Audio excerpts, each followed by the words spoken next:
Salut mes Nakamas, c'est Doug, j'espère que vous allez bien. Bienvenue pour la critique analyse de ce chapitre 942. Mais avant ça, je voudrais vous parler du petit tableau qu'il y a à côté de moi. C'est un grand Luffy qui est juste là. Et c'est quoi? C'est tout simplement un tableau qui va être envoyé avec le Tametebako, le cadeau pour Ichiro Oda. Si vous aussi vous voulez participer à ce projet, vous pouvez le faire de deux façons. Premièrement, venir me voir à la Geeks Day qui sera à Lille cette fin de semaine le 18 et 19 mai. Il y aura le Tametebako et vous pourrez donner vos dessins dedans, et après il y a une adresse qui s'affiche juste ici et vous avez jusqu'à la fin du mois de mai pour m'envoyer vos dessins. J'ai gueulé à la poste et normalement il ne devrait plus y avoir de dessins de perdus. Donc ça c'était pour la petite annonce. Maintenant on va parler de ce chapitre 942, un chapitre absolument dingue. Vous avez vu ma réaction live et ce qui m'a fait plaisir c'est que vous avez été hyper nombreux dans les commentaires pour me dire que vous aussi vous avez réagi comme ça. C'est là où on voit le talent d'Ichiro Oda, sa faculté à transmettre, à véhiculer des émotions à travers quelques cases. On m'aurait dit il y a encore quelques semaines, tu vas pleurer à cause de Tonoyasu, j'aurais dit non. J'aurais dit non, non, non, c'est impossible. Il y en a certains qui m'ont dit, mais pourquoi tu pleures pour ça? Ça sert à rien, t'es beaucoup trop émotif. Ce qui est vraiment dingue au niveau de One Piece, c'est que il y a plusieurs lectures et surtout en fonction de ce que tu as vécu. Tous les papas et même les mamans, ils ont obligatoirement lâché une larme. Alors, on va essayer. Je dis bien on va essayer, vu que c'est un chapitre qui m'a énormément touché et dans lequel il y a énormément de symbolique. On va essayer de pas trop partir en live, on va essayer de pas trop partir n'importe où. On va commencer par parler de la mort dans One Piece. One Piece devient de plus en plus sombre. Depuis l'ellipse, il y a vraiment un changement au niveau de la narration dans One Piece. Avant, les morts étaient des morts liés à des flashbacks. D'ailleurs, l'une des plus grosses erreurs de One Piece, pour moi, c'est tout simplement Pell qui aurait dû mourir. La mort de Pell était vraiment superbe, mais je pense qu'à cette époque-là, Ichiro Oda ne voulait pas faire mourir ses personnages. Il l'avait expliqué justement dans un SBS. Depuis maintenant l'ellipse, il y a quelque chose qui se passe, où on a vraiment des morts qui sont dans le présent. On a eu Pedro, et on a eu aussi Pound. La mort de Tonoyasu fait énormément écho à celle de Barbe Blanche. Il est mort par une personne qui a un fond énormément méchant. On a Orochi, on a Barbe Noire. C'est une mort par arme. La mort de Barbe Blanche vient transmettre un message. Cependant, il y a quand même aussi une différence et il y a aussi un étonnement. Barbe Blanche, on savait qu'il allait mourir parce que dans la narration, il était construit comme ça. Barbe Blanche, Pedro, on sait qu'ils vont mourir parce que ils n'ont plus une longue existence.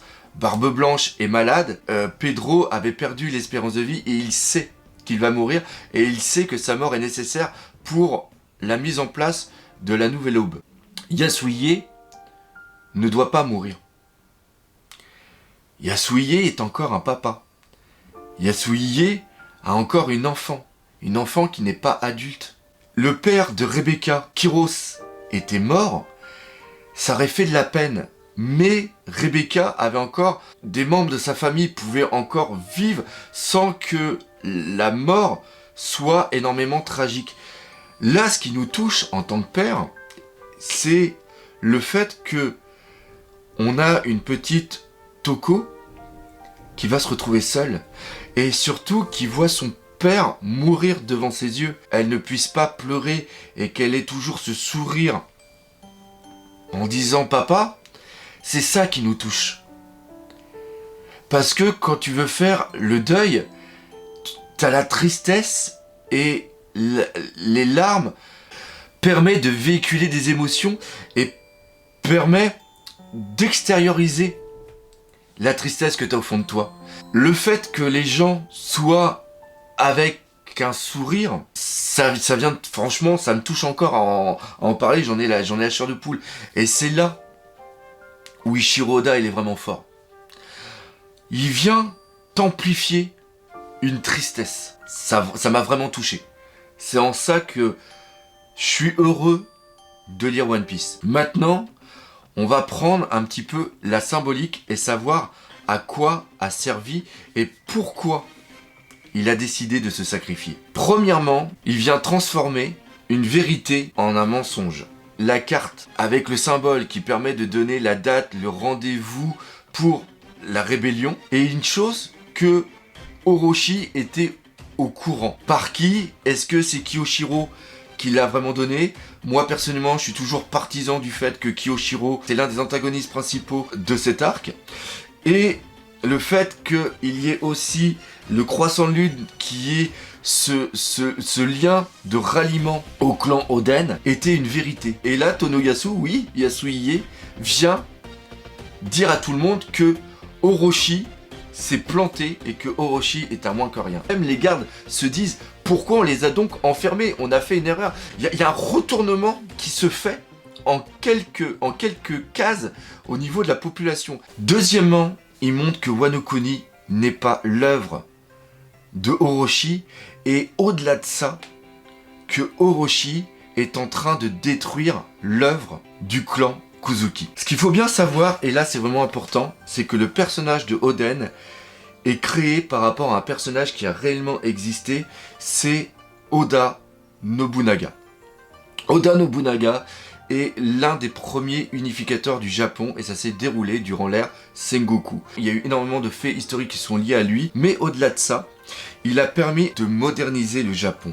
C'est-à-dire qu'il a augmenté les capacités agraires du Japon, il a fait énormément au niveau de l'architecture, il a construit des routes, il a mis en place beaucoup de choses au niveau de l'art, mais surtout, il a été aussi l'un des premiers qui a amené des choses de l'Europe directement au Japon.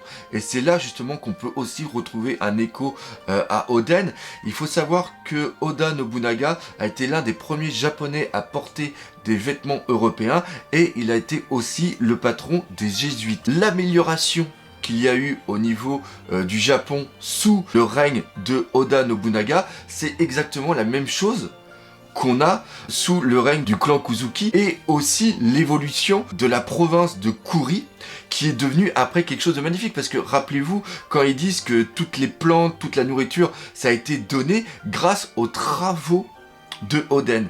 Quand Sayuie il est en haut de la croix, il dit bien que Wano Kuni, que cette capitale est vraiment magnifique, mais ça ce n'est pas l'œuvre d'Orochi, ça c'est l'œuvre du clan Kuzuki et c'est l'œuvre d'Oden. Lui, Orochi lié à Kaido, eux, ils n'ont fait seulement que détruire la beauté qu'avait construit le clan Kuzuki avec les usines, avec toute cette pollution qu'ils ont déversée partout. Et là, on fait aussi écho à autre chose, c'est la prise de conscience qui est en train de se faire en ce moment, c'est-à-dire que là on va droit dans le mur, si on continue comme ça, on est en train de détruire tout ce que nous avons construit précédemment. La troisième chose, c'est qu'il vient aussi détruire le statut d'Orochi, c'est-à-dire que Orochi est un shogun, il est un maître, et pourtant c'est un minable. Dit bien que Orochi a dû beaucoup à Oden, et donc qu'il l'a trahi. On peut donc subodorer que à un moment Orochi était la dernière peut-être des merdes et que c'est Oden qui l'a pris sous son aile et qui lui a permis d'avoir ses compétences au niveau du combat, lui a peut-être apporté énormément et après Orochi a tout simplement trahi Oden. Il est à deux doigts de mourir et qu'à la fin il envoie une sorte de malédiction à Orochi et surtout il lui dit que tu n'arriveras jamais à la cheville de Oden, même si celui-ci n'avait jamais mangé de sa vie. Alors là, je vais faire une petite parenthèse. Vous avez été énormément à me contacter pour me dire, là, Ichiro Oda est en train de nous dire que Oden est toujours vivant et que Oden est tout simplement l'amiral Ryukyu. Non, ce n'est pas du tout le cas, parce que même si Ryukyu, il peut rester très très longtemps, plusieurs années sans manger, là, on est dans la fable. Là, on est dans, je dirais presque la métaphore. C'est-à-dire que si Oden n'avait jamais mangé, c'est-à-dire que s'il n'avait jamais eu de croissance et qu'il était resté un bébé, eh bien, Oden ne lui aurait même pas arrivé à la cheville. C'est-à-dire qu'il est moins qu'un nourrisson. parce que Oden a mangé. On le voit dans le flashback de Sayuie, on le voit manger. Et justement, je vais aussi faire tout de suite, je vais en profiter pour faire ce petit flashback. À ce moment-là, père qui est le shogun vient de le renvoyer et à ce moment-là, Oden n'est pas encore le daimyo de Kuri. Et si il est devenu le daimyo de Kuri, c'est parce que Sayuie lui a dit qu'il fallait qu'il se ressaisisse et que d'avant d'aller prendre la mer, apprend à être un guerrier. Et pour être un guerrier, il a été à l'endroit où il y avait le plus de guerriers, où c'était complètement l'anarchie, c'est-à-dire à Kuri, et il leur a tous laté la bouche, et après, il est bien sûr devenu le daimyo qu'on connaît. Et la dernière chose que je voulais dire sur Sayuie, c'est qu'il a été maître de sa mort. Orochi voulait le faire exécuter, c'est-à-dire que ce n'est pas Orochi qui allait le tuer en tant que tel, mais il allait envoyer un bourreau pour le tuer. Et surtout, Yasuie devait mourir après Komurasaki. Sayuie était tellement adoré par le peuple. Rappelez-vous dans le flashback que même Oden dit normalement le futur shogun ce ne sera pas moi parce que j'ai été destitué par mon père et ça sera toi. Ça montre vraiment qu'au niveau de Wano Kuni c'était une personne qui était énormément respectée. Le fait qu'il ait poussé Orochi à le tuer avant Komurasaki rend sa mort encore plus symbolique et ici sa mort devient un catalyseur. Elle catalyse toute la haine qu'il y a dans le peuple contre Orochi, parce que Orochi, il y a 20 ans, quand il a pris le pouvoir avec Kaido, il a demandé aux daimyo de le rejoindre et les daimyo ont refusé et ça a été Sayuie qui a justement catalysé tous les autres daimyo, toutes les autres armées et même la population pour aller destituer Orochi qui s'est sûrement auto-proclamé shogun. Malheureusement, il y avait une personne qui était là, qui était Kaido. Et si, et il le dit bien, et si Orochi est devenu le shogun, c'est pas par sa propre force, c'est parce qu'il y avait Kaido à côté.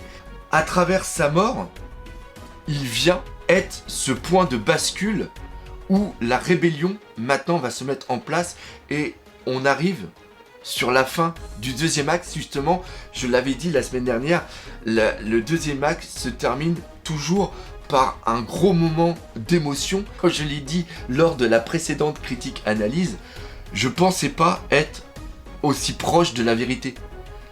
Je ne pensais pas pouvoir pleurer sur cette mort. Alors justement, on va y revenir là-dessus.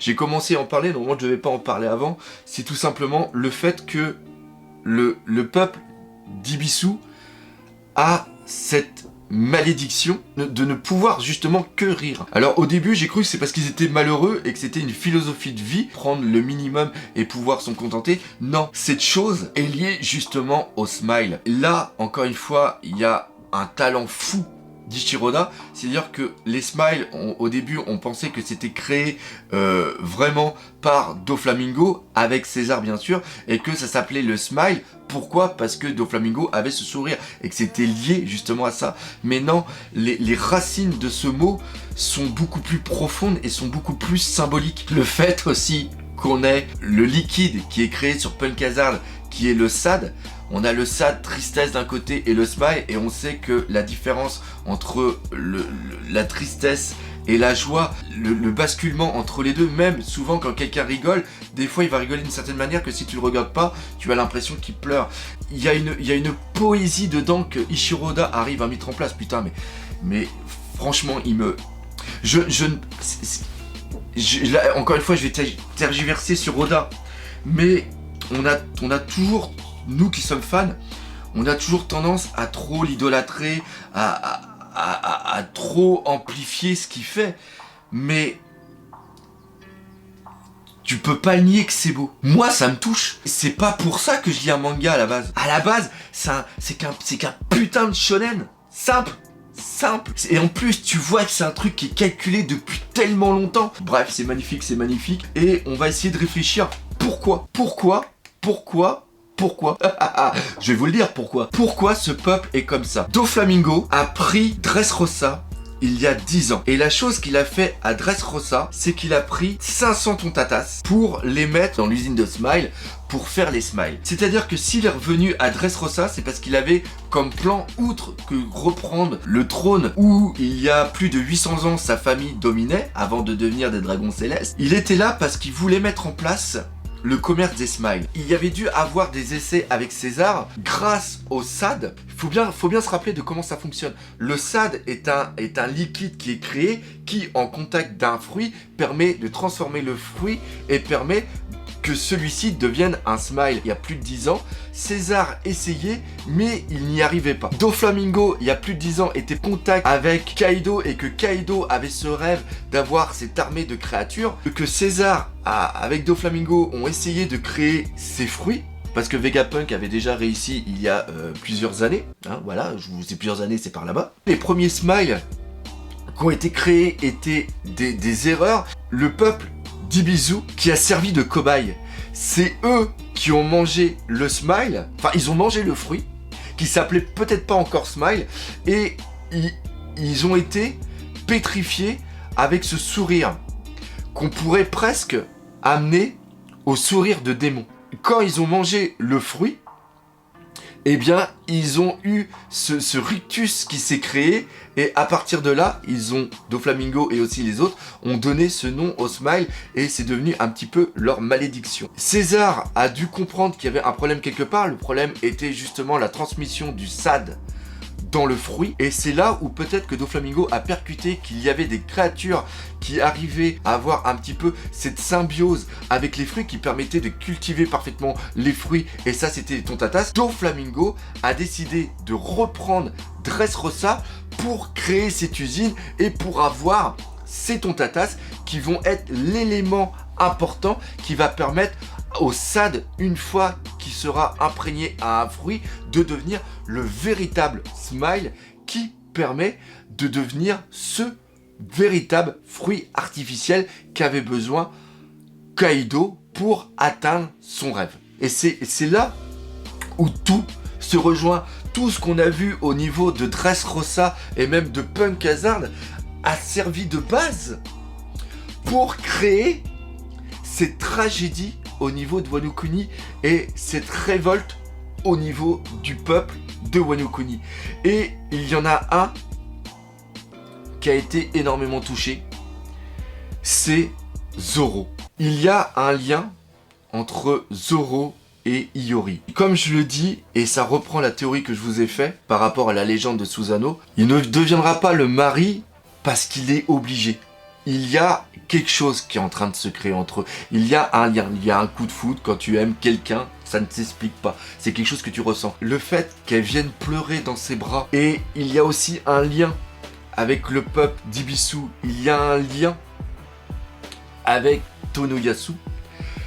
Il est offusqué du fait que les autres rigolent alors que Tonoyasu est mort. Ils rigolent parce qu'ils sont obligés de rigoler parce qu'ils ne peuvent pas faire autrement. Je pense que Zoro va péter les plombs. Est-ce que Zoro va aller attaquer le Shogun tout de suite? Je ne pense pas, parce qu'en attaquant le Shogun tout de suite, il met à mal la rébellion.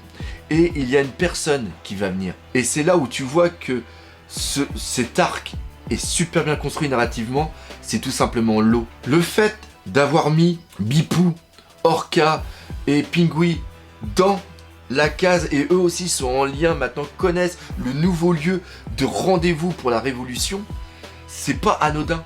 C'est tout simplement pour que l'eau arrive, les sauve, et l'eau, il va l'arrêter Zoro. Parce qu'il y a aussi une autre personne qui va attaquer le peuple d'Ibisu, c'est tout simplement Drake. Il y a un mec qui dit à Drake, hé Drake, il y a tout le peuple d'Ibisu qui est là. Donc Drake va vouloir peut-être les tuer. Et là il y a Zoro qui va intervenir. Et là je vois bien une petite passe d'armes entre Zoro et Drake. Alors maintenant, on va finir, vu qu'on parle de Zoro, on va finir avec ce que tout le monde est en train d'un petit peu de penser. Ce que j'ai dit durant la réaction live, c'est qu'il y a un lien entre Zoro et l'endroit où il a appris à maîtriser l'art du katana. C'est tout simplement Shimotsuki. C'est le nom de Yasuie, c'est aussi le nom du village qui est au niveau de East Blue. Le fait que Yasuie Shimotsuki et le daimyo de Abudai. C'est là où est situé le port principal et ce lien justement avec l'étranger. Oden non plus n'est pas le seul à avoir eu cette envie de prendre la mer, cette envie de s'établir autre part. Maintenant, on n'a aucune info par rapport à un vrai flashback par rapport aux origines de Zoro. Je suis toujours fervent de cette théorie, de cette pensée que pour moi, Zoro est un descendant de Ryuma. Est-ce que le maître de Zoro, c'est-à-dire le mec qui lui a enseigné l'art du katana, est-ce que eux, ses parents, sont originaires de la province de Abudai? Je dirais sûrement oui. Mais, Zoro, pour moi, il y a vraiment quelque chose de plus profond sur lui. Les parents de Zoro ne sont pas venus en même temps sur le bateau que la personne justement fondé le pays de Shimotsuki sur East Blue. Je pense que Zoro est lié à autre chose, qu'il y a une autre histoire dedans. Et ça, pour l'instant, je sais pas ce que c'est, mais je pense, outre le fait que c'est lié à Ryuma, qu'on aura peut-être les infos dans le chapitre 944. Parce que ce qui au départ était une simple boutade, était un effet de masse au niveau des théories sur YouTube et même sur le net, que ça soit dans n'importe quelle langue. Je pense que Ichiro Oda est au courant de tout ce qui se raconte et je pense que dans ce chapitre 944, il nous prépare une surprise et peut-être une surprise dont on n'est pas prêt. Et c'est la seule chose que j'aurais à dire. Je pense que c'est là-dessus que se termine cette critique analyse de chapitre. J'espère que vous l'aurez apprécié. Si c'est le cas, comme d'habitude, n'hésitez pas à me soutenir sur Tipeee et aussi sur Utip. Partagez la vidéo, laissez des commentaires, parlez-en autour de vous. Mais surtout, on n'oublie pas le principal, et on l'a encore vu dans ce chapitre. Chapitre qui, encore une fois, fait que pour moi, One Piece est une œuvre bien au-dessus des autres. On n'oublie pas le principal. One Piece, c'est la vie. Allez, salut mes Nakama.